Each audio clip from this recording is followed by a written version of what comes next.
Going back to Aberdeen for a second, I actually went to Aberdeen last year and I walked by your old house. It was for sale about a year and a half ago.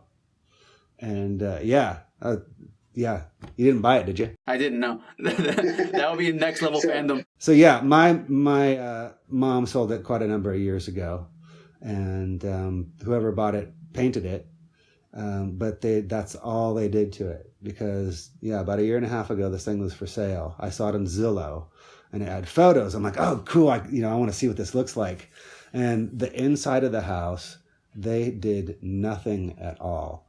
I mean, my dad remodeled that house when he moved in, and I remember the carpet is from the 70s, in like almost every room, and that's like nothing had changed. The same 70s wood paneling was in my bedroom, and same carpet. The only thing that was changed was we had the house was a 2-bedroom house, and my dad turned it into a 4-bedroom house and extended the back end of it.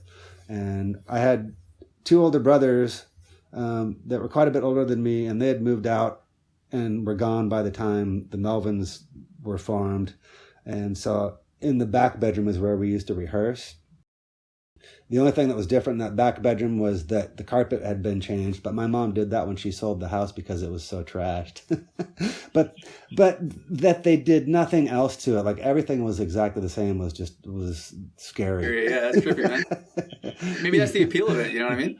Chris and Kurt became friends while attending Melvin's practices. Those practices predominantly took place at this house. This is Dale Crover's old house in Aberdeen. I won't be listing the address for this house in this video, but again, it's all public domain info listed in the Nirvana biographies. And speaking of biographies, it does say in some of the Nirvana biographies, as well as in the Aberdeen Museum of History website, that during one of Kurt's periods of homelessness, he slept in a cardboard box on Dale Crover's porch. Now, as you can see, there isn't really a porch here, it's just steps, so this may have been renovated since then, or it could have actually been these steps that they are referring to as a porch, or there might be a porch in the back that's not clear, but regardless, according to these bios and according to the actual Museum of History website for Aberdeen, it does say that he did sleep here, so that is definitely noteworthy.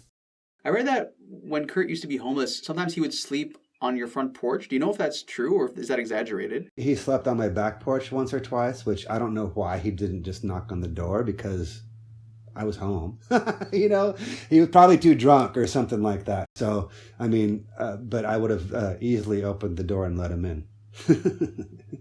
So I think it's one of those things where it's a bigger myth. There was an enclosed front porch, but there was also a back porch that was half enclosed, and I think he might have passed out there one night, maybe. But like I said, he could have easily just knocked on the door. But I mean, even with stuff like him living under some bridge or spending nights under there, it's probably not really that true.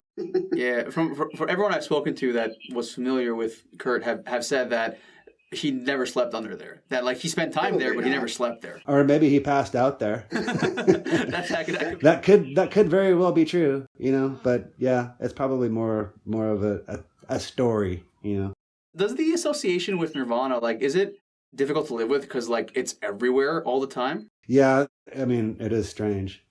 Like I said, my daughter discovered the band without me really, playing them or anything like that. So, it's weird. That's for sure. Yeah, I can imagine. What was that like for you? I guess you knew Chris and Kurt. You know Dave for a while before they all got famous, and then when you see them get famous, what was that like for you? Oh, I know these guys. How was that experience? Oh yeah, I mean the whole thing, it was totally surreal. Because we were just on tour with them as well, before all of a sudden MTV picked up their video, and then they were being played all the time. There was definitely a buzz about them, and certainly about that record, and I think everybody thought it was going to do really well. But everybody was surprised at how that blew up. It was totally surreal. But I mean, yeah, even those guys were surprised by it. Yeah, I could imagine. So about a year prior to the release of Nevermind, you played drums with Nirvana during their 1990 Sonic Youth tour, that tour being a big turning point in the band's history. At that point in time when things were really getting off the ground, were Kurt and Chris feeling any pressure mounting on them? Those guys were keeping their heads about it. You know, yeah, I mean, they're already having some success. And even when I was with them, we were here in LA, and we were having meetings with A&R people and managers and stuff like that. Most of them at the time, they didn't really, they could tell, they just kind of seemed like phony Hollywood types, and I think, well, just even touring with Sonic Youth, I think that was an influence on them, because they ended up signing with the same label and having the same manager and all that kind of stuff. So, but yeah, I mean, they knew that they were going to get signed somehow, or something that was going to happen. And yeah, I mean, even Sonic Youth were doing really well. That tour that we did was for the Goo record, and they were kind of, I mean, for their band, like that was great. They were like selling punk rock gold, So I remember thinking and talking with those guys, thinking like, you guys could probably do that and maybe even do a little bit better.